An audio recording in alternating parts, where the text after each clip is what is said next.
Hello दोस्तों, मेरा नाम ऑथर है और मैं लंदन के एक शहर ग्रीनविच का रहने वाला हूं। अब मैं आपको अपने बारे में कुछ खास निजी जानकारियां देता हूं। मेरी उम्र अभी 20 साल है और मैं यहां अपने माता पिता के साथ रहता हूं। समझ नहीं पा रहा कि मैं अपने इस कहानी की शुरुआत कहां से करूं, क्योंकि यह बात तब की है जब मैं सिर्फ 12 साल का था। चलिए मैं आपको सब कुछ शुरू से ही बताता हूं। मेरा नाम ऑथर है और मेरी उम्र 12 साल है। मैं यहां अपने ही शहर के एक स्कूल में पढ़ाई करता हूं। यह स्कूल काफी प्रसिद्ध है। यहां दूसरे शहर से भी बच्चे पढ़ने के लिए आया करते हैं। दरअसल मैं आपसे कहना यह चाहता हूं कि इस स्कूल में पढ़ाई काफी अच्छी होती है, लेकिन इसके बावजूद भी पता नहीं क्यों मेरे माता पिता मेरी पढ़ाई इस स्कूल से छुड़वाना चाहते हैं। वो मेरा एडमिशन किसी और स्कूल में करवाना चाहते हैं जो हमारे शहर से काफी दूर है। इसका कारण क्या है मैं समझ नहीं पा रहा। शायद मैं शरीर से थोड़ा कमजोर हूं, जिस कारण यहां मुझे कई बच्चे परेशान किया करते हैं। स्कूल में भी कई लड़के लड़कियां हैं जो मुझे बहुत ज़्यादा सताते हैं। शायद इसीलिए मेरे माता पिता मुझे पढ़ने के लिए दूसरे शहर के स्कूल में भेजना चाहते हैं, पर मैं वहाँ जाना नहीं चाहता। मैं अपने इस स्कूल को छोड़कर दूसरे शहर के स्कूल में पढ़ने के लिए नहीं जाना चाहता। मैं अपने माता पिता से इस बारे में बात किया। मैं उनसे कह रहा था, देखिए पिताजी, मानता हूँ कि यहाँ मुझे कई बच्चे परेशान किया करते हैं, पर उनके डर की वजह से मैं किसी दूसरे शहर पढ़ने के लिए नहीं जाना चाहता। पर मेरे पिता का कहना था, देखो बेटा, ऐसा नहीं है। हम तुम्हें जिस स्कूल में पढ़ने के लिए भेजना चाहते हैं वो एक खास तरह का स्कूल है जिसके बारे में बहुत कम ही लोग जानते हैं। वो स्कूल यहाँ लंदन के जंगलों में बना है, पर वो जंगल लंदन में किस जगह पे है ये कोई नहीं जानता।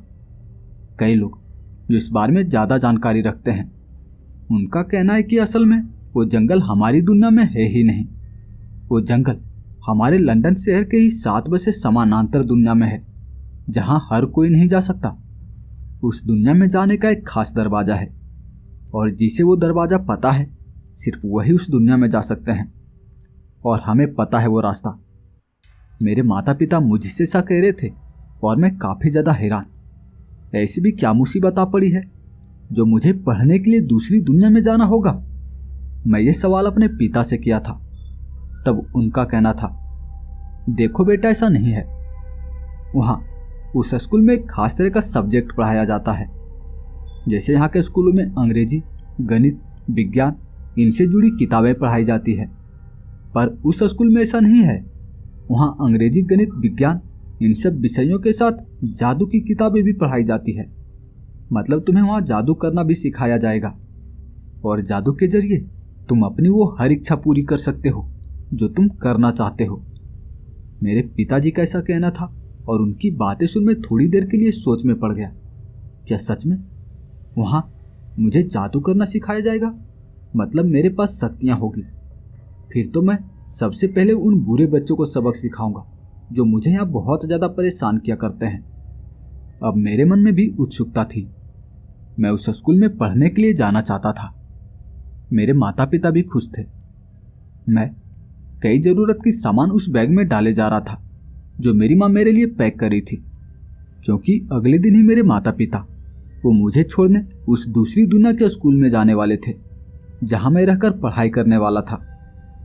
समय बीता और अगले दिन रात के लगभग 9 बजे के करीब मेरे माता पिता मुझे अपने साथ लेकर हाईवे पर आ गए।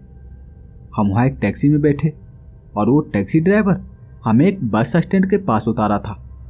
उसने हमें यहाँ तक पहुँचाने के काफ़ी ज़्यादा पैसे लिए थे। किराया मिलते ही वो टैक्सी ड्राइवर अपनी टैक्सी को लेकर उस काले अंधेरे की ओर बढ़ चला था। हम उस बस स्टैंड के पास खड़े थे जहाँ हमें कोई दिखाई नहीं पड़ रहा था, ना ही कोई इंसान और ना ही कोई गाड़ी। बस सामने वो काली सड़क थी जिसके उस ओर बस स्टेशन को बनाया गया था जहां आने जाने वाले यात्री विश्राम किया करते हैं।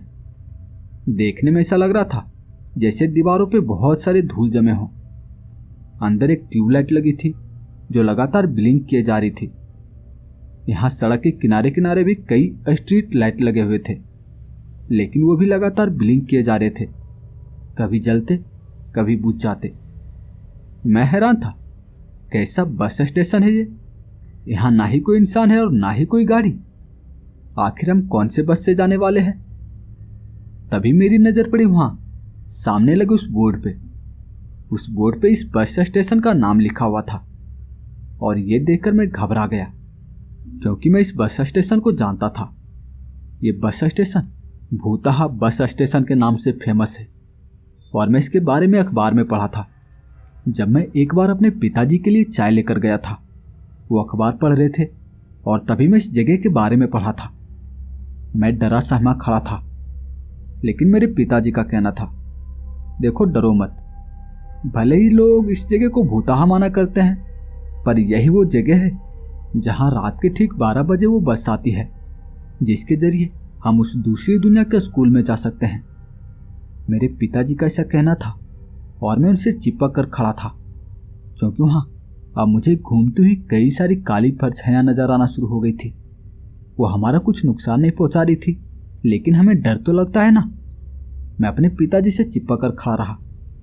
समय बीतता गया और रात के ठीक 12 बजे हमारे कान पे एक आवाज़ सुनाई पड़ी। ये आवाज़ हॉर्न की थी। हमने देखा कि हमसे कुछ ही दूरी पर एक बस खड़ी है। वो बस यहाँ पे कब आई हमें कुछ पता नहीं चल पाया था। हम भागते हुए बस के अंदर पहुंचे। अंदर एक मोटा सा दिखने वाला व्यक्ति था जो अपने शरीर पे काले रंग के सूट को पहन रखा था। उस बस का ड्राइवर था। वो हमें देखते ही हमसे कहना शुरू हो गया, बैठ जाइए, सिर्फ 5 मिनट बाद ही ये बस खुलेगी। हम भी वहाँ उस बस के आगे वाले सीट पर बैठ गए। हमें बैठे भी कुछ देर हुए ही थे कि तभी एक लड़की, वो भी अपने फैमिली के साथ भागते हुए इस बस के अंदर आई थी। शायद वो लोग अभी अभी इस बस स्टेशन में पहुंचे होंगे और बस चली ना जाए, इस वजह से वो लोग भागते हुए बस के अंदर आ चुके थे। वो भी हमारे सीट के ठीक पीछे वाले सीट पर बैठ गए और बस सिर्फ कुछ ही देर बाद आगे बढ़ चली थी। मेरे माता पिता उस लड़की के माता पिता से बातें कर रहे थे और मैं चुपचाप उनकी बातें सुन रहा था। वो भी हमारे ही शहर के रहने वाले थे। वो लड़की वो भी उसी स्कूल में पढ़ने जा रही थी जहाँ पर मैं रहकर पढ़ाई करने वाला था। मैं खुश था, चलो वहाँ कोई तो होगा जिसे मैं जानता हूँ, वरना उस स्कूल में तो मेरे लिए सब अनजान होंगे। बस हवा की रफ्तार से आगे बढ़े जा रही थी कि तभी हमें एक तेज झटका लगा। हमारी आंखें बंद हो गई थी और मैं कुछ समझ नहीं पाया कि अभी अभी यहाँ पे हुआ क्या था। मैं बस की खिड़की से झांककर बाहर देखा। बाहर बस जंगल के बीचों बीच बने उस सड़क पे आगे बढ़े जा रही थी। दोनों तरफ ये ऊंचे ऊंचे लंबे घने पेड़, जहां सिर्फ और सिर्फ सन्नाटा पसरा हुआ था। ये बस सन्नाटे को चीरते हुए आगे बढ़े जा रही थी। आसमान में चांद निकला हुआ था, पर पता नहीं क्यों आज मुझे चांद देखने में थोड़ा बड़ा लग रहा था। चांद की रोशनी यहाँ जंगल पे पड़े जा रही थी, पर यहाँ ये पेड़ इतने घने थे कि चांद की रोशनी उन पेड़ों के ऊपर ही रह जाती। जमीन तक चांद की रोशनी पहुंच ही नहीं पा रही थी। बस कुछ ही देर बाद वहाँ एक पहाड़ी के पास आकर रुकी और तब हम बस से नीचे उतरे। यहाँ इस पहाड़ी पे 4 मंजिला एक इमारत बनी हुई थी, जिसके छत में लालटेन जैसा दिखने वाला बहुत सारी लाइटों को लगाया गया था। तब वो बस ड्राइवर कहना शुरू हो गया, चलिए हम स्कूल के अंदर चलते हैं। फिर हम उस पहाड़ी पे चढ़ते हुए स्कूल के अंदर पहुंचे। वहाँ सामने एक कुर्सी पे सफ़ेद सूट में कोई व्यक्ति बैठा हुआ था। इनकी उम्र काफ़ी ज़्यादा लग रही थी। वो हमें देखते ही कहने लगे, आइए आइए, इस स्कूल में आप सभी का स्वागत है। आप लोगों को यहाँ तक आने में कोई दिक्कत तो नहीं हुई? मैं इस स्कूल का प्रोफेसर, और मुझे पता था कि आज कुछ नए बच्चे इस स्कूल में पढ़ने आने वाले हैं, इसीलिए मैं आप लोगों के इंतज़ार में इतनी देर रात तक जगा रहा। चलिए हम साथ में डिनर करते हैं। फिर प्रोफेसर हमें अपने साथ लेकर वहाँ स्कूल में ही बने एक रेस्टोरेंट में आ गए। वहाँ कई सारे वेटर काम कर रहे थे जो हमारे लिए खाना लगा चुके थे। हम खाना खाए और कुछ देर तक प्रोफेसर से बातें करते रहे। कुछ देर बाद प्रोफेसर के कहने पे एक व्यक्ति जो हमें रहने के लिए वहाँ वो घर दिखा चुके थे। यहाँ इस स्कूल से ही लगकर कई सारे छोटे छोटे घर बने हुए थे। उन सभी घरों के छत दो तरफा थे और हम उन्हीं घरों में रहने वाले थे। मेरे साथ वो जो लड़की आई थी उनके फैमिली भी वहीं मेरे घर के बगल वाले घर में रहने वाले थे। मैं अपने माता पिता के साथ उस घर के अंदर आ चुका था। रात बीती और अगले दिन मेरे माता पिता मेरा नामांकन इस स्कूल में करवा चुके थे। अब वो अपने शहर वापस लौटना चाहते थे। मैं यहाँ इसी स्कूल में रहकर पढ़ाई करने वाला था। उस लड़की के माता पिता वो भी अपने शहर वापस लौट रहे थे, लेकिन जाने से पहले उनका कहना था, देखो यहाँ तुम दोनों ही हो जो एक दूसरे को पहचानते हो। आपस में झगड़े मत करना, अच्छे से रहना। और हाँ बेटा, तुम ऐशली का थोड़ा ध्यान रखना। इतना बोलते हुए उसके माता पिता और मेरे माता पिता अपने शहर वापस लौट चले थे। मैं ऐशली को अपने साथ लेकर स्कूल की ओर बढ़ चला था। वहाँ स्कूल के बाहर कई सारे बच्चे थे जो खेल रहे थे। कुछ ही देर बाद क्लास शुरू हो गई और हम क्लास के अंदर चले गए। फिर वो पूरे दिन हम पढ़ाई करते रहे। वहाँ दिन के लगभग 3 बजे तक हमें अंग्रेजी, गणित, विज्ञान इनसे जुड़ी किताबें पढ़ाई गई। उसके बाद शाम के वक्त वो बूढ़े प्रोफेसर हमारे क्लास में आए थे जो हमें यहाँ कल रात के वक्त मिले थे और यही थे जो हमें जादू की विद्या सिखाते। उनकी भी क्लास खत्म हो गई। उसके बाद हमारी छुट्टी हुई थी। वहाँ जितने भी बच्चे थे वो सभी अपने अपने घर में जा चुके थे। हमें रहने के लिए वो जो छोटा सा घर दिया गया था, हम उस घर के अंदर आ चुके थे। शाम हो चली थी और कुछ ही देर में यहाँ पे अंधेरा छा जाता, लेकिन अंधेरा छाने से पहले पहले हमें यहाँ के उस रेस्टोरेंट में जाकर खाना खाना था, क्योंकि यहाँ अंधेरा छाने के बाद बच्चों का बाहर घूमना मना था। यहाँ जितने भी बच्चे थे सभी उस रेस्टोरेंट की ओर बढ़ चले थे। मैं भी आइसलिन को अपने साथ लेकर उस रेस्टोरेंट में पहुंचा। हम वहाँ खाना खाए। उसके बाद जितने भी बच्चे थे वो सभी अपने अपने कमरे में चले गए। मैं भी अपने कमरे में आकर सो गया था और रात बीती। अगले दिन के लगभग 10 बजे के करीब हम स्कूल पहुंच चुके थे। हमारी क्लास शुरू हो चुकी थी और हम पूरे दिन उस स्कूल में पढ़ाई करते रहे। शाम के वक्त प्रोफेसर आए थे, वो बूढ़े प्रोफेसर जो हमें जादू की विद्या सिखाए थे। और फिर अंधेरा छाने से पहले पहले हम उस रेस्टोरेंट में जाकर खाना खाए और अपने कमरे में आकर सो गए। अब ऐसे ही हर रोज का काम था। दिन के वक्त क्लास और रात के वक्त हमारा वो कमरा जहां हम चैन की नींद सो पाते हैं। समय बीतता गया और अब 4 साल बीत चुके हैं। ऐशली जो मेरी काफ़ी अच्छी दोस्त बन चुकी है। हम कई सारे जादू की विद्या सीख चुके हैं, लेकिन कुछ दिनों से ऐशली वो मुझसे अटपटी सी बातें करना शुरू हो गई है। उसका कहना होता है कि ऑर्थर, वो जो शाम के वक्त हमारे क्लास में एक लड़का आता है काले सूट में, वो कौन है? वो सिर्फ जादू की क्लास में ही आता है और पूरे दिन हमारे क्लास में नहीं होता। वो सिर्फ और सिर्फ जादू की ही क्लास में आता है और प्रोफेसर भी उन्हें देखकर कुछ नहीं कहते। भला तुम ही बताओ, अगर मैं किसी दिन शाम के वक्त स्कूल पहुंची तो प्रोफेसर मुझ पर गुस्सा नहीं होंगे क्या? ऐशली ये सवाल मुझसे कई बार पूछ चुकी है और मैं समझ नहीं पा रहा कि वो किस लड़के के बारे में बात क्या करती है, क्योंकि ऐसा कोई लड़का हमारे स्कूल में पढ़ने नहीं आता जो काले हुडी में हो और शाम के वक्त स्कूल आता हो। मैं प्रोफेसर के क्लास में भी खास ध्यान रख चुका हूँ। 2-3 दिन देख चुका हूँ कि कोई लड़का इस क्लास में आता है क्या, लेकिन नहीं, उस क्लास में कोई लड़का नहीं आया था जो काले हुडी में हो। मैं ये बात ऐशलिन को समझा चुका हूँ। मैं उससे कहा करता हूँ कि देखो तुम मजाक मत करो, ऐसा कोई लड़का नहीं है जो शाम के वक्त जादू की क्लास में आता हो। लेकिन ऐशलिन का बार बार कहना होता है कि नहीं, एक लड़का आता है जो अपने चेहरे को काले हुडी से ढका हुआ होता है और वो क्लास में सबसे पीछे बैठता है। वो यहाँ के इन घरों में नहीं रहता, बल्कि छुट्टी होने के बाद वो इस पहाड़ी से नीचे उतरकर जंगल में चला जाता है जहाँ हम बच्चों का जाना सख्त मना है। ऐशलिन का मुझसे ऐसा कहना था और मैं कुछ समझ नहीं पा रहा था, क्योंकि ऐसा कोई लड़का हमारे क्लास में आता ही नहीं। मैं ऐशलिन से कहना शुरू हो गया, अच्छा तो ठीक है, वो लड़का कल भी हमारे क्लास में आएगा, जादू की क्लास में आएगा, और उसके बाद जब हमारी छुट्टी होगी तब तुम उस लड़के से मुझे मिलवाना। मैं भी देखना चाहूँगा कि वो काले हुडी वाला लड़का कौन है। मैं और ऐशली हम अपने कमरे के बाहर एक पेड़ के नीचे बैठे आपस में बातें कर रहे थे। शाम हो चली थी। आसमान में अंधेरा धीरे धीरे कर छाना शुरू हो गया था और यहाँ कई बच्चे जो उस रेस्टोरेंट की ओर बढ़े जा रहे थे।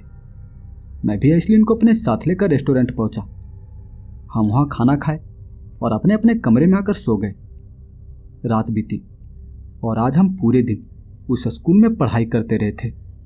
लेकिन शाम के वक्त जब उस प्रोफेसर की क्लास शुरू हुई थी तब ऐशलिन मुझे धीरे से आवाज में कहना शुरू हो गई थी, पीछे देखो, वो लड़का आ चुका है। उसकी बातें सुन मैं पीछे पलटा, लेकिन पीछे मुझे काले हुडी में कोई लड़का नहीं दिख रहा था। मैं बार बार अपने सर को पीछे कर देखे जा रहा था। उस लड़के को क्लास में ढूंढने की कोशिश कर रहा था और प्रोफेसर की नज़र मेरे ऊपर पड़ गई। वो मेरी हरकत को देखकर बहुत ज़्यादा गुस्सा हो गए। वो मुझे डांट लगाए थे और वहाँ क्लास में जैसे सन्नाटा छा चुका था। मेरे साथ साथ सभी बच्चे शांत थे। कुछ ही देर बाद हमारी छुट्टी हो गई। तब ऐशलिन मुझे अपने साथ लेकर उस पहाड़ी के नीचे की ओर बढ़ चली थी। उसका कहना था, चलो आज मैं तुम्हें उस लड़के से मिलवाती हूँ। वो हवा में जैसे किसी को आवाज़ें लगाई जा रही थी। ओ काले हुडी वाले लड़के, रुको, थम जाओ, मैं तुमसे कुछ बात करना चाहती हूँ। वो ऐसा किसी से कहे जा रही थी जबकि वहाँ हमारे आसपास कोई नहीं था कि तभी ऐशलिन एक जगह पे थम चुकी थी। मैं भी उसके साथ ही खड़ा हो गया। तब ऐशलिन किसी से बोलना शुरू की थी, ये मेरा बेस्ट फ्रेंड ऑर्थर है और ये तुमसे मिलना चाहता था। ऑर्थर इससे हाथ मिला। अब ऐशलिन की बातें सुन मैं हैरान, ये पागल तो नहीं हो गई है? यहाँ तो कोई भी नहीं है, फिर मैं हाथ किससे मिला? लेकिन तभी हवा से एक कलाई बाहर आई थी और ये देखकर मैं एक पल को घबरा सा गया था। हवा से कलाई बाहर आई है, कौन है यहाँ? लेकिन ऐशलिन वो मुझसे बार बार कहे जा रही, अरे ये लड़का तुमसे हाथ मिलाने के लिए अपने हाथ को आगे कर रखा है और तुम हो कि इससे हाथ नहीं मिला रहे, इससे हाथ मिला। तब मैं भी उससे हाथ मिलाया था, डरते डरते। लेकिन मेरे हाथ मिलाते ही वो लड़का मुझे साफ साफ दिखाई पड़ना शुरू हो गया था। मैं उसके पूरे शरीर को देख पा रहा था। उसने अपने पूरे शरीर पे काले रंग के हुडी को पहन रखा था और उसका आधा चेहरा भी उस हुडी से ढका हुआ था। मैं उससे कहने लगा, कौन हो तुम और तुम मुझे पहले दिखाई क्यों नहीं पड़ रहे थे? तुम्हारी कलाई हवा से बाहर आई थी और जब मैं तुमसे हाथ मिलाया तब जाकर तुम मुझे दिखना शुरू हुए। मेरे इस बात पे उस लड़के का कहना था, देखो ये एक खास तरह का जादू है जो मुझे आती है। मैं अपने जादू से अपने शरीर को हवा में गायब करके रखता हूँ। मुझे हर कोई नहीं देख सकता, बल्कि मैं जिसे दिखना चाहूँ सिर्फ वही मुझे देख सकता है। उस लड़के का ऐसा कहना था और उसके इस बात से मैं संतुष्ट नहीं था, लेकिन फिर भी मैं इस बारे में उससे ज़्यादा बात नहीं किया। मैं उससे कुछ देर तक बातें करता रहा, लेकिन दूसरे टॉपिक पे। फिर कुछ ही देर बाद वो लड़का कहने लगा, ठीक है, अब मेरे वापस लौटने का वक्त हो चुका है, मैं चलता हूँ। इतना बोलकर वो लड़का जंगल के अंदर की ओर बढ़ चला था और मैं समझ नहीं पाया ये लड़का जंगल में जा रहा है जहाँ प्रोफेसर हमें जाने से सख्त मना किया करते हैं। फिर मैं ऐशलिन को अपने साथ लेकर स्कूल वापस आ गया। हम अपने अपने कमरे में आ चुके थे और मैं अपने बेड पे लेटा ये सोचे जा रहा था, वो लड़का कौन था? वो गायब कैसे था? क्योंकि मैं जानता हूँ प्रोफेसर आज तक हमें ऐसा किसी भी जादू के बारे में नहीं बताए हैं जिससे हम अपने शरीर को गायब कर सकें। फिर वो लड़का अपने शरीर को कैसे गायब कर रखा था? वो तो हमारे पीछे हमारे यहाँ आने के बाद इस स्कूल में पढ़ना शुरू किया है। फिर वो हमसे ज़्यादा कैसे जान सकता है? इस शक्ति के बारे में उसे कैसे पता? हो सकता है प्रोफेसर को भी वो लड़का दिखाई ना पड़ता हो, तभी तो वो लड़का शाम के वक्त आता है और प्रोफेसर उस लड़के को कुछ नहीं कहते। यकीनन प्रोफेसर भी उस लड़के को देख नहीं पाते। वो लड़का शाम के वक्त आता है, जादू सीखता है और फिर जंगल में चला जाता है। क्या उस लड़के का घर जंगल में है? मुझे इस बारे में प्रोफेसर से बात करनी चाहिए। उस लड़के की जानकारी प्रोफेसर को तो होनी ही चाहिए। रात बीती और अगले दिन जब हमारे क्लास की छुट्टी हुई थी तब मैं प्रोफेसर से बात करने लगा था। मैं उनसे कहना शुरू हो गया कि प्रोफेसर, वो जो शाम के वक्त लड़का आता है काले हुडी में, वो हमारे क्लास में सबसे पीछे बैठता है। वो लड़का कौन है? क्या आप उसे देख पाते हैं? मेरी इस बात को सुनकर प्रोफेसर थोड़े से गुस्सा हो गए थे। उनका कहना था, देखो तुम इस बारे में किसी से बात मत करना। क्या तुम उस लड़के को देख पाते हो? मैं उनसे कहने लगा, पहले तो मैं उस लड़के को देख नहीं पाता था, लेकिन जब से मैं उससे हाथ मिलाया हूं तब से वो लड़का मुझे दिखाई पड़ता है। अब मेरे इस बात पे प्रोफेसर का कहना था, देखो इस बारे में तुम किसी को बताना मत और कभी भी दोबारा तुम उस लड़के से बात मत करना, वरना तुम्हारा ही नुकसान होगा। प्रोफेसर इतना बोलते हुए वहां से चले गए थे और तब मैं ऐशलिन को ढूंढना शुरू हो गया था। ऐशलिन कहाँ चली गई? वो तो छुट्टी होने के बाद मेरे साथ साथ ही अपने कमरे में जाया करती थी। मैं अपने कमरे में पहुंचा, उस बैग को वहां एक खूंटी में टांग दिया और मैं ऐशलिन को ढूंढ रहा था। उसका कमरा बंद था, शायद ऐशलिन अभी तक कमरे में आई ही नहीं थी। मैं स्कूल के पास पहुंचा और उसे ढूंढे जा रहा, कहीं ऐशलिन आज फिर से उस लड़के से बात करने के लिए पहाड़ी के नीचे तो नहीं चली गई, जंगल के पास। मैं भी उस पहाड़ी से नीचे उतरना शुरू हो गया और तब मैंने देखा ऐशलिन उसी लड़के से बातें कर रही थी। लेकिन जैसे मैं उसके पास पहुंचा, वो लड़का ऐशलिन को वहीं पर छोड़ जंगल की ओर बढ़ चला था। ऐशलिन वहीं पे खड़ी थी। मैं उसके कंधे पे हाथ रखा, लेकिन ऐशलिन वो मेरे तरफ पलट कर नहीं देख रही थी।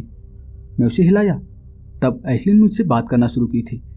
उसका कहना था, मैं यहाँ पे कब आई? उसकी बातें सुन मैं उससे कहने लगा, कब आई का क्या मतलब? तुम खुद चलकर यहाँ पे आई हो? मेरी इस बात को सुनकर वो कहने लगी, हाँ लेकिन मैं यहाँ कब आई मुझे पता नहीं। मैं उससे कहने लगा, ठीक है चलो। फिर मैं उसे अपने साथ लेकर अपने उस कमरे के पास आ गया था। वहीं पेड़ के नीचे बैठ गया और आपस में बातें करने लगा। हम वहाँ बैठे कुछ देर तक बातें करते रहे। उसके बाद खाना खाकर अपने अपने कमरे में सोने चले गए। इसी तरह समय बीतता गया, लेकिन अब कुछ दिनों से मुझे ऐशलिन का बर्ताव थोड़ा बदला बदला सा लग रहा है। ऐशलिन वो ज़्यादा किसी से बातें नहीं किया करती थी, सिर्फ मैं था जिससे वो बातें किया करती। वो मेरे पास ही बैठा करती। लेकिन अब कुछ दिनों से ऐशलिन उस लड़के के पीछे पीछे जाया करती है, उस पहाड़ी के नीचे, और वो घंटों उस लड़के से बातें किया करती है।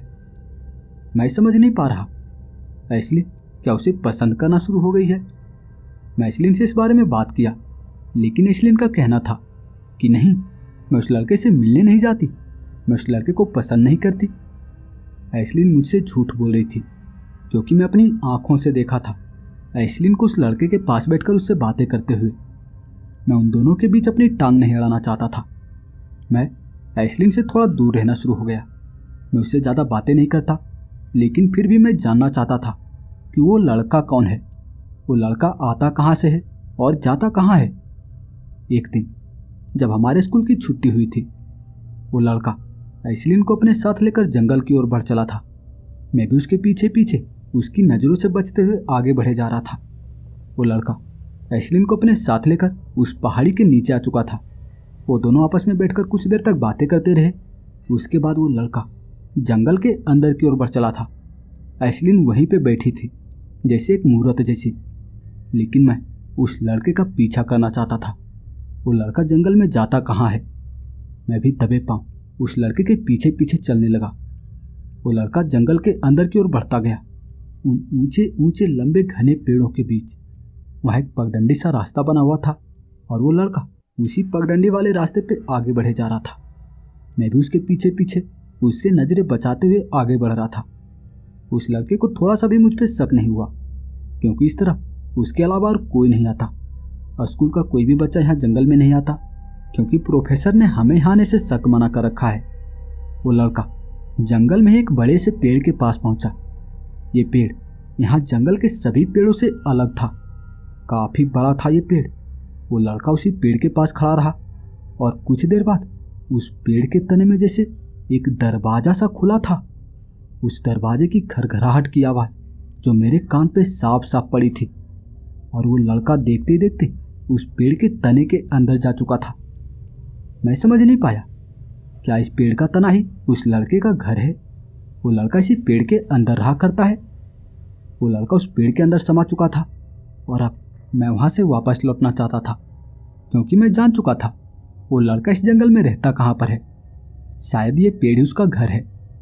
मैं वहां से वापस लौट आया और मैं ऐशलिन को ढूंढे जा रहा था। ऐशलिन कहाँ गई? हालांकि मैं उससे बात नहीं करना चाहता था, लेकिन फिर भी मैं उसे एक बार देखना चाहता था। ऐशलिन वहीं अपने कमरे के पास पेड़ के नीचे बैठी हुई थी। वो मुझे देखते ही कहने लगी, ऑर्थर, यहाँ। मैं उसके पास जाकर बैठा। वो थोड़ा उदास लग रही थी। मैं उससे कहने लगा, क्या हुआ, उदास क्यों हो? मैं उससे उस लड़के के बारे में बात नहीं करना चाहता था। तब एशलीन ने कहना शुरू किया था, ऑर्थर, शायद मुझे कोई बीमारी लग गई है। पता नहीं मैं हर रोज उस जंगल के पास कैसे चली जाती हूँ शाम के वक्त। मैं समझ नहीं पा रही। मैं उस पहाड़ी के नीचे होती हूँ शाम के वक्त, और जब कुछ देर बाद मैं नॉर्मल होती हूँ तब मैं यहाँ अपने कमरे में वापस आती हूँ। उसकी बातें सुन मैं उसे कहने लगा, तुम तो उस लड़के के साथ जाती हो ना वहाँ पहाड़ी के नीचे बातें करने के लिए। तब एशलीन मुझ पर गुस्सा करते हुए कहने लगी थी, कौन सा लड़का, किसके बारे में तुम बात कर रहे हो? मैं उससे कहने लगा, वो काले हुडी वाला लड़का जिससे एक बार तुमने मुझे मिलवाया था। अब मेरे इस बात पे एशलीन का कहना था, ऑर्थर तुम मेरा यकीन करो, मैं उस लड़के को जानती तक नहीं, उससे बात तक नहीं करना चाहती, फिर मैं उसके साथ उस पहाड़ी के नीचे क्यों जाऊंगी? तुम पागल हो गए हो? देखो, वो तो उस लड़के का ड्रेस मुझे थोड़ा अजीब लगा था, जिस कारण मैं उस लड़के के बारे में तुमसे बार बार पूछ रही थी, वरना मैं उस लड़के से बात तक नहीं करना चाहती। एशलीन का ऐसा कहना था और उसकी बातें सुन मैं कुछ समझ नहीं पा रहा था। एशलीन बार बार मुझसे झूठ नहीं बोल सकती, क्योंकि यहाँ पे सिर्फ मैं हूँ जो उसका सबसे अच्छा दोस्त है। शाम का वक्त हो चला था। कई बच्चे जो रेस्टोरेंट की ओर बढ़े जा रहे थे। मैं भी एशलीन को अपने साथ लेकर रेस्टोरेंट पहुंचा। हम वहाँ खाना खाए और अपने अपने कमरे में आकर सो गए। रात बीती और आज फिर हमारा पूरा दिन स्कूल में निकला।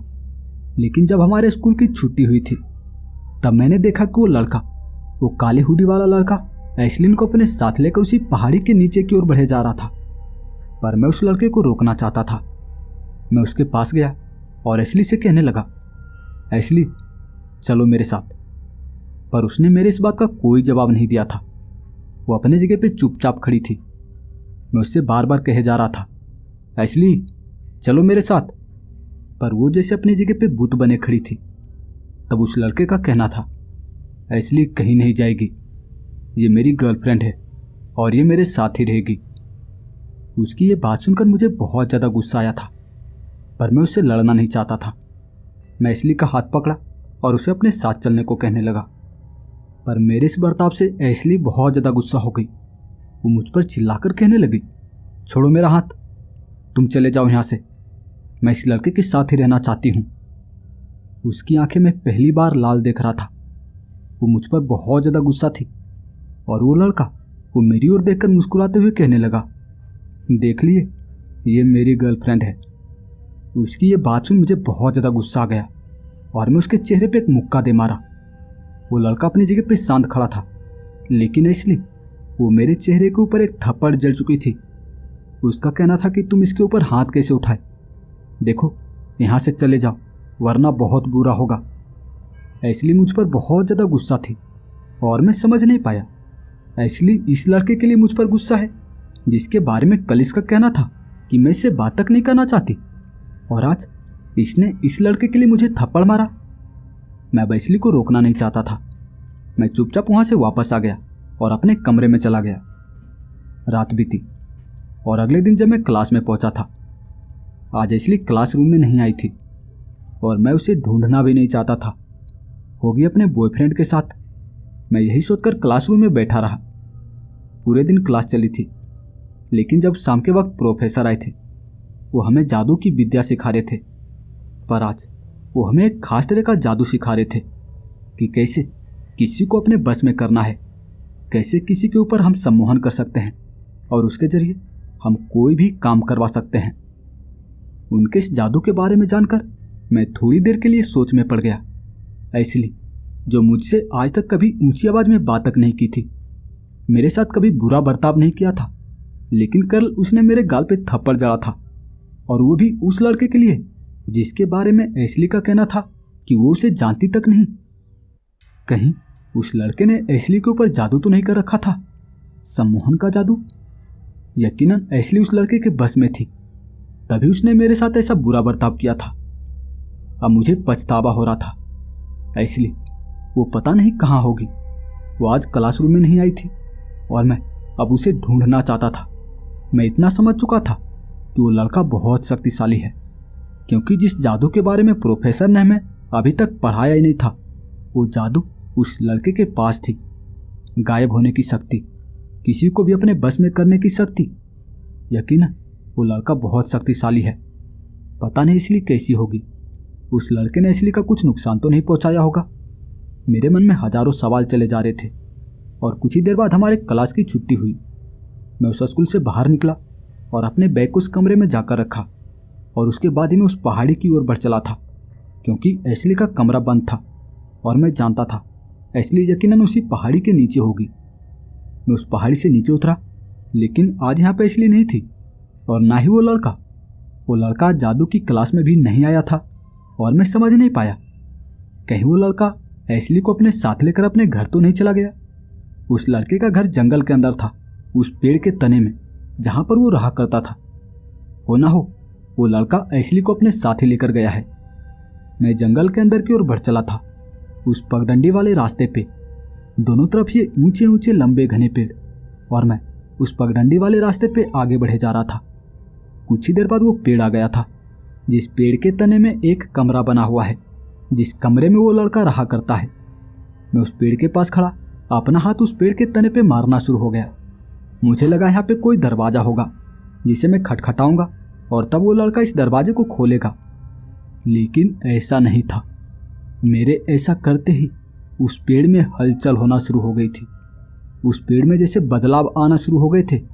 उसकी टहनियाँ वो घूमना शुरू हो गई थी। वो सभी टहनियाँ जैसे हाथ के आकार लिए जा रहे थे, और कुछ देर बाद एक टहनी उसने जैसे मुझे एक मुक्का सा मारा था। मुझे काफी तेज झटका लगा और मैं उस पेड़ से काफी दूर जाकर गिरा था। मैं समझ नहीं पाया कैसा जीता जागता पेड़ है ये, लेकिन वो लड़का इसी पेड़ के तने में रहता है। इस पेड़ के तने में एक कमरा है जहां वो रहता है, और यकीनन एशली उसी लड़के के साथ है। मुझे उससे बात करना था। मैं फिर से उस पेड़ के तने के पास पहुंचा, लेकिन इस बार मैं उसके तने में अपना हाथ नहीं मारना चाहता था। मुझे जादू आती थी। प्रोफेसर ने मुझे सिखाया था कि किसी भी गुप्त दरवाजे को कैसे खोलना है। मैं वो मंत्र बोला, और मेरे मंत्र बोलते ही उस पेड़ के तने में घरघराहट की आवाज आना शुरू हो गई थी। मैं समझ गया कि अब वो दरवाजा खुल रहा है। कुछ ही देर बाद उस पेड़ के तने में एक दरवाजा खुल चुका था, लेकिन सामने का जो दृश्य था वो मेरे सोच से बिल्कुल परे था। मैं सोचा करता था कि इस पेड़ के तने में एक कमरा है, लेकिन ऐसा नहीं था। यहाँ इस पेड़ के तने में एक रास्ता था, एक गली थी जो कहाँ जा रही थी मुझे पता नहीं, लेकिन मुझे इस पेड़ के अंदर जाना था। वो लड़का इसी दरवाजे के जरिए इस गली में जाता था। वो कहाँ जाता था ये मुझे जानना था। मैं उस दरवाजे के अंदर घुस चुका था, लेकिन जैसे मैं इस दरवाजे के अंदर पहुंचा, मैं इस गली में आ चुका था। मैं पीछे पलट के देखा, पीछे सिर्फ और सिर्फ काला अंधेरा था। वो जंगल वहां से गायब हो चुका था, वो पेड़ वहां से गायब हो चुके थे। मैं एक सकरी सी गली में था, लेकिन मैं पीछे नहीं जाना चाहता था। हो सकता है उस अंधेरे में जाने पे मैं वापस उसी जंगल में चला जाऊं, इस सकरी सी गली से वापस निकल जाऊं, लेकिन नहीं, मैं इस गली में आगे बढ़ना चाहता था। इस गली के दोनों तरफ ये ऊंची ऊंची चार दीवारी थी, जिसके उस ओर क्या था मुझे नहीं पता।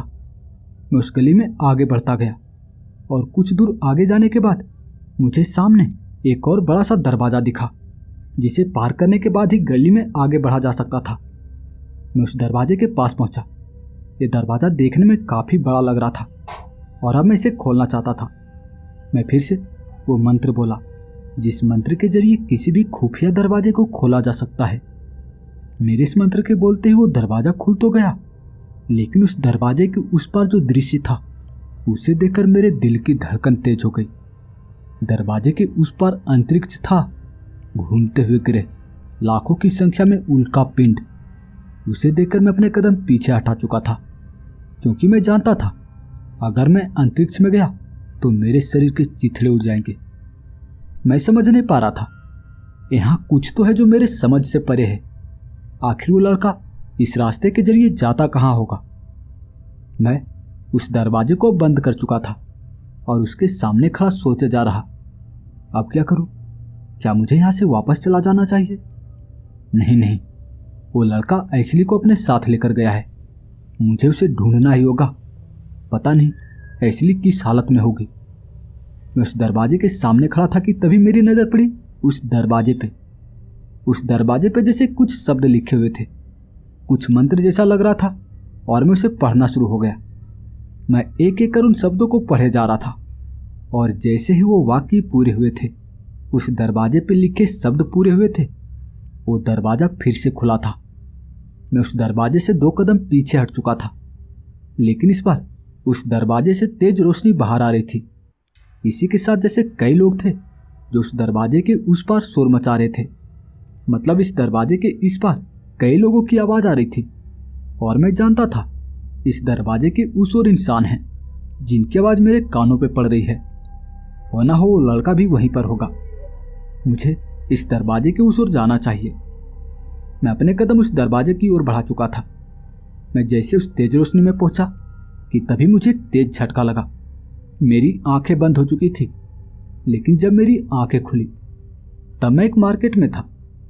वहां कई सारे लोग थे काले हुडी में, जो कुछ सामानों को खरीद रहे थे। कई लोग जो रास्ते पे इधर उधर घूम रहे थे, और मैं वहां पे उस लड़के को कहाँ ढूंढता। उसके जैसा दिखने वाला यहाँ पे कई सारे लोग थे। मैं उस दरवाजे को ढूंढ रहा था, वो दरवाजा कहाँ चला गया। लेकिन नहीं, यहाँ मुझे आसपास ठीक वैसा कोई भी दरवाजा नहीं दिख रहा था। मैं मार्केट में आगे बढ़ना शुरू हो गया था। वहां काले हुडी में कई सारे लोग जो मुझे घूर घूर कर देखे जा रहे थे। शायद उन्हें ऐसा लग रहा होगा कि ये लड़का कौन है, इसके शरीर पे हमारे जैसा ड्रेस नहीं है। वहां जितने भी लोग थे सभी के शरीर पे काले रंग का हुडी था, लेकिन मेरा कपड़ा तो अलग था। शायद इसीलिए ये लोग मुझे अजीब नजरों से घूरे जा रहे थे। इस मार्केट में ज्यादातर मीट शॉप था।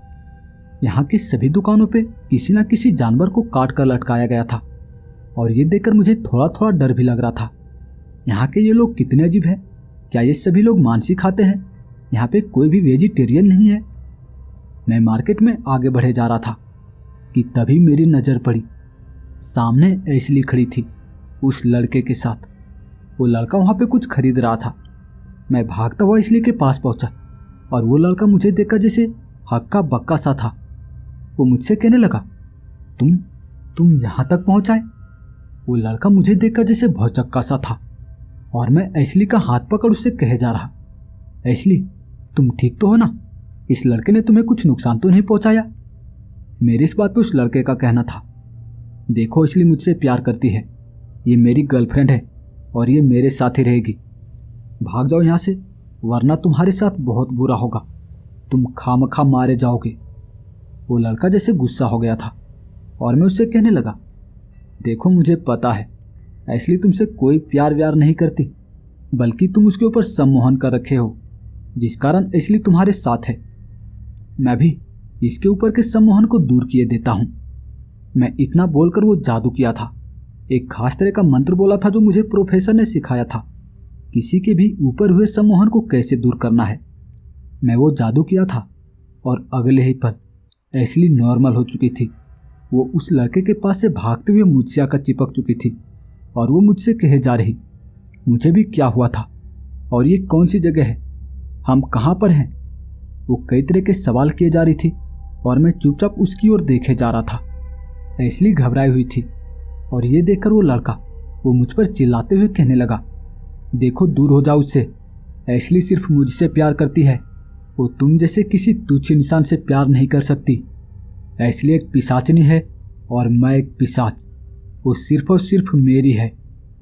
वो लड़का मुझसे सा कह रहा था, और उसकी बातें सुन मैं हंस पड़ा था। उसकी बातें ही अटपटी सी थी। मैं उससे कहने लगा, ऐसली और एक पिशाचनी, मैं मान ही नहीं सकता। और तुम अपने आप को पिशाच कह रहे हो? मतलब कोई काला हुडी पहन ले तो वो पिशाच बन जाएगा क्या? अब मेरी इस बात को सुनकर उस लड़के का कहना था, देखो मैं अपने बारे में तुम्हें बाद में बताऊंगा, लेकिन ऐसली एक पिशाचनी है। तभी तो वो मुझे देख पाती थी जब मैं उस स्कूल में पढ़ने जाया करता था। मेरी मर्जी के बगैर एक पिशाच के अलावा मुझे कोई नहीं देख सकता, लेकिन ऐसली वो मुझे देख पा रही थी, और तभी मैं समझ गया था कि ऐसली एक पिशाचनी है। ये देखने में भी बहुत सुंदर है, और तभी मुझे इससे प्यार हो गया था। देखो ऐसली से अभी दूर हो जाओ, वरना मैं तुम्हारे शरीर के चीथड़े कर दूंगा। वो लड़का मुझसे ऐसा कह रहा था और मैं एशली की ओर देखे जा रहा। उस लड़के की बात में लॉजिक तो था, पर मैं ये मानने को तैयार नहीं था कि एशली कोई पिशाचनी हो सकती है। मैं एशली से पूछने लगा, क्या इस लड़के की बात सच है? अब मेरे इस बात पे एशली का कहना था, मुझे नहीं पता, पर मेरे पिता एक पिशाच है। उसकी बातें सुन मैं थोड़ी देर के लिए सहम सा गया और तब एशली का कहना था, देखो डरो मत, मेरे पिता भले एक पिशाच हैं, लेकिन वो इंसानों का कुछ नुकसान नहीं पहुंचाते, वो एक अच्छे पिशाच हैं। एशली की इस बात पर उस लड़के का कहना था, देखो तुम सिर्फ और सिर्फ मेरी हो और तुम इस लड़के से अभी दूर हो जाओ, मैं तुम्हें महारानी की तरह रखूंगा। उस लड़के की बात सुन एशली का कहना था, देखो तुम ये झूठे ख्वाब अपने दिमाग से निकाल दो कि मैं तुमसे कभी प्यार करूंगी। मैं सिर्फ और सिर्फ ऑथर से प्यार करती हूँ और मैं अपना पूरा जीवन इसी के साथ बिताना चाहूंगी। एशली की यह बात सुनकर उस लड़के को जैसे बहुत गुस्सा आ गया था।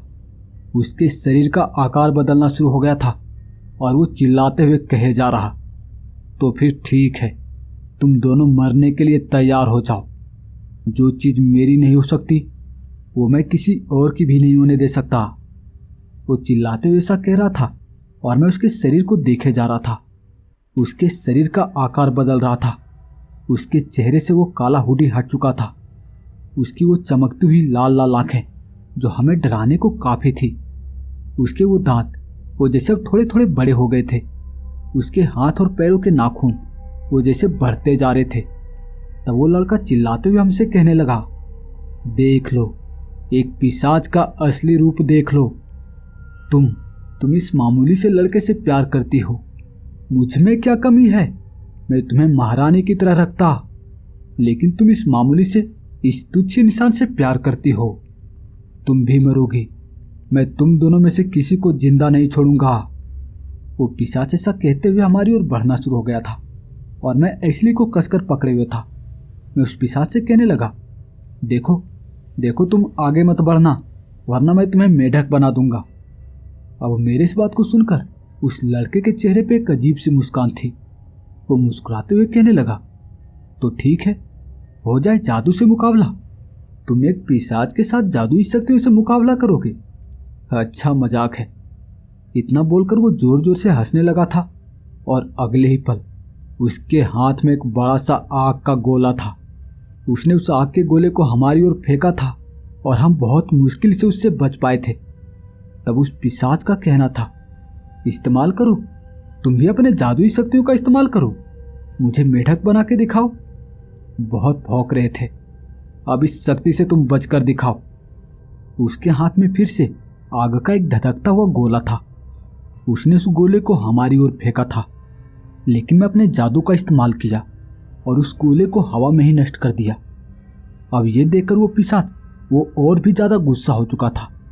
वो एक के बाद एक कई सारे आग के गोले मुझ पर बरसाना शुरू हो गया और मैं एशली को खुद से दूर कर चुका था, क्योंकि मैं जानता था वो पिशाच सबसे पहले मुझे मारने की कोशिश करेगा, उसके बाद ही वो एशली को कुछ नुकसान पहुंचाएगा। वो लड़का मुझ पे एक के बाद एक कई सारे वार किए जा रहा था और मैं उसके वार से बचने की कोशिश कर रहा था। कभी मैं उसके वार को नष्ट कर पाता और कभी उसका वो वार मुझे नुकसान पहुंचा जाता। मुझे इतना समय ही नहीं मिल पा रहा था कि मैं उसके ऊपर हमला करूं। सिर्फ वो लड़का था जो मेरे ऊपर एक के बाद एक कई वार किए जा रहा था। हमारे बीच ऐसे ही काफी देर तक लड़ाई चलती रही और अंत में वो लड़का वो मुझे जंजीरों में जकड़ चुका था। वो हंसते हुए कहे जा रहा था, तुम बहुत इधर से उधर भाग रहे थे, अब भाग कर दिखाओ। उसके हाथ में एक बड़ा सा आग का गोला था जो उसने मेरी ओर फेंका था। मैं उस आग के गोले से बचने की बहुत कोशिश कर रहा था, लेकिन मैं जंजीरों से बंधा था। वो आग का गोला ठीक मेरे चेहरे की ओर बढ़े आ रहा था और मैं अपनी आंखें बंद कर चुका था। लेकिन तभी एशली वो भागते हुए हमारे बीच आ गई। वो आग का गोला एशली से टकराया था और एशली वो घायल होकर जमीन पर गिर चुकी थी। मैं भागकर एशली के पास जाना चाहता था, लेकिन मैं करता क्या, मैं पूरी तरह से जंजीरों से बंधा था। वो पिशाच, उसका गुस्सा अब भी कम नहीं हुआ था। अब उसके हाथ में एक चाकू, एक चमचमाता हुआ चाकू था जिसे लेकर वो हवा में उड़ता हुआ मेरे पास आ गया था और उसका कहना था, दोनों एक साथ ही मरोगे। वो उस चाकू को मेरे पेट में घुसाना चाहता था और मैं काफ़ी ज़्यादा डरा हुआ मैं उससे कहने लगा, देखो देखो, मैंने तुम्हारा कुछ बिगाड़ा नहीं है, तुम मुझे यहाँ से जाने दो। लेकिन उस पिशाच का कहना था, बिगाड़ा नहीं है, तुमने मेरा प्यार छीना है और मैं तुम्हें जिंदा नहीं छोड़ सकता। उसके हाथ में वो चमचमाता हुआ चाकू था और उसने उस चाकू से एक के बाद एक कई बार मुझ पर करना शुरू हो गया। वो लगातार उस चाकू को मेरे पेट में घुसाया जा रहा था। मेरे जुबान से चीख निकल रही थी और मैं दर्द के मारे कराह रहा था और वो पिशाच मेरे शरीर से निकलते खून को अपने उस हाथ से चाटे जा रहा था। मेरी आंखें बंद होना शुरू हो गई थी। एशली जो वहाँ मेरे सामने ही जमीन पे बेहोश पड़ी थी और मैं जानता था कि अगर मेरी आंखें बंद हो गई तो यकीनन ये पिशाच एशली को अपने साथ लेकर जाएगा और उसके बाद पता नहीं ये एशली के साथ क्या करेगा। भले वो लड़का वो मेरे शरीर में कई बार चाकू को घुसा चुका था, लेकिन फिर भी मैं मरना नहीं चाहता था। मेरी आंखें बंद होने लगी थी, पर मन में एक उम्मीद सी थी कि मैं एशली को बचा लूँगा। वो पिशाच वो मेरे शरीर से निकलते हुए खून को चाटे जा रहा था और तभी मैं किसी तरह से अपना हाथ उस जंजीर से छुड़ा पाया था। वो चाकू मेरे पेट में घुसा हुआ था। मैं वो चाकू पकड़ा, अपने शरीर से बाहर खींचा और वही चाकू मैं उस पिशाच की छाती में घोंप दिया। वो पिशाच वो मेरी तरफ अजीब सी नज़रों से देखे जा रहा था और कुछ ही देर बाद उसके चेहरे पे फिर से एक मुस्कान थी। मुझे लगा था कि वो पिशाच मर जाएगा, लेकिन नहीं। उसके चेहरे पे वो डरावनी मुस्कान जो साफ साफ बयां कर रही थी कि उसे उस चाकू से कोई नुकसान नहीं पहुंचा है। मैं उसकी छाती में देख पा रहा था, वो पूरा का पूरा चाकू उसके छाती में घुसा हुआ था, लेकिन उसके छाती से वो बहते खून वो अब धीरे धीरे कर बहना बंद हो गया था। उसके छाती में वो जो घाव था वो घाव अब धीरे धीरे कर भरने लगा था और कुछ ही देर में वो चाकू उसके छाती से अपने आप बाहर निकल आया था और ये देखकर मेरा प्राण हलक में अटक चुका था। अब मैं जानता था कि ये पिशाच अब मुझे पूरी तरह से नष्ट कर देगा, अब मैं मारा जाऊंगा। लेकिन तभी उस पिशाच पे किसी ने वार किया था। वो पिशाच मुझसे 10 कदम पीछे जाकर जमीन पे गिरा था। मैं किसी तरह से अपने सर को पीछे करके देखा, कौन है जिसने इस पिशाच पे वार किया है। पीछे प्रोफेसर खड़े थे और ये देखकर मुझे थोड़ा ढाढ़स मिला। अब मैं जानता था कि प्रोफेसर सब कुछ संभाल लेंगे। मेरी आंखें धीरे धीरे कर बंद होना शुरू हो गई थी, लेकिन मन में खुशी थी कि प्रोफेसर आ चुके हैं। वो एशली को यहाँ से बचा कर लेकर जाएंगे। मेरी आंखें पूरी तरह से बंद हो गई और जब मेरी आंखें खुली तब मैं उसी स्कूल के औषधालय में था। मेरा इलाज चल रहा था। वहाँ एशली मेरे सामने बैठी हुई थी। प्रोफेसर वो मेरा इलाज कर रहे थे। मेरी आंखें खुलते ही प्रोफेसर का कहना था, वो तो अच्छा हुआ कि मैं तुम दोनों को ढूंढते ढूंढते सही वक्त पे वहाँ पहुँच गया, वरना पता नहीं वो पिशाच तुम्हें शायद ही जिंदा छोड़ता। प्रोफेसर मेरा इलाज कर रहे थे और मैं प्रोफेसर से कहने लगा, उस पिशाच का क्या हुआ, क्या वो मारा गया? तब प्रोफेसर का कहना था, हाँ, उस पिशाच का अंत हो चुका है। वो एक बुरा पिशाच था, जिस कारण ना चाहते हुए मुझे उस पिशाच का अंत करना पड़ा। खैर, तुम जल्दी ठीक हो जाओगे, अभी तुम आराम करो। इतना बोलकर प्रोफेसर वहाँ से जा चुके थे और तब मैं एशली से बातें करने लगा। मैं उससे पूछ रहा था, तुम कैसी हो, तुम ठीक तो हो ना? एशली की आंखों में आंसू था। वो मुझसे कहने लगी, मुझे तो लगा था कि तुम बच नहीं पाओगे, तुम मुझे छोड़कर चले जाओगे, लेकिन प्रोफेसर ने तुम्हें बचा लिया। पता नहीं मैं प्रोफेसर का कैसे धन्यवाद करूं। वो रोए जा रही थी और मैं उससे कहने लगा, अरे रो क्यों रही हो, देखो मैं बच चुका हूं और मैं अब हमेशा तुम्हारे साथ ही रहूंगा।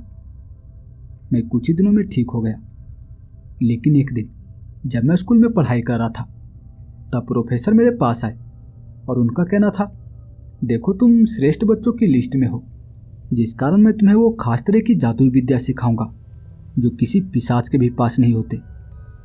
समय बीता और अगले 1 सालों तक मैं प्रोफेसर से वो खास तरह की जादुई विद्याएं सीखता रहा और अब मेरे पास बहुत सारी शक्तियां हैं।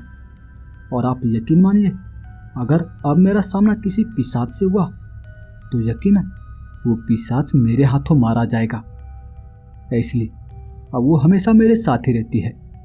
हमारे स्कूल की पढ़ाई खत्म हो चुकी है और कल ही हम अपने शहर वापस लौटने वाले हैं। जल्दी वो पल भी आ गया जब मैं अपने घर में था। मैं अपने माता पिता से मिल रहा था। इसलिए भी मेरे साथ मेरे घर आई थी। वो भी मेरे माता पिता से मिल चुकी थी और मेरे माता पिता का कहना था, कहीं तुम दोनों के बीच कोई चक्कर तो नहीं चल रहा। मैं अपने माता पिता को सारी सच्चाई बता चुका था और मेरे माता पिता भी खुश थे। समय बीता और अब मेरे माता पिता मेरी शादी एशली से करवाना चाहते हैं।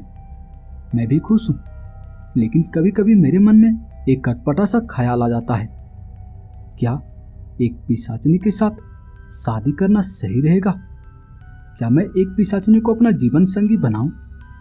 इसका जवाब तो मुझे पता है, लेकिन फिर भी मैं आप लोगों की राय लेना चाहता हूं। आप लोगों का इस बारे में क्या कहना है? आप अपना कीमती जवाब हमें कमेंट में देना ना भूलें।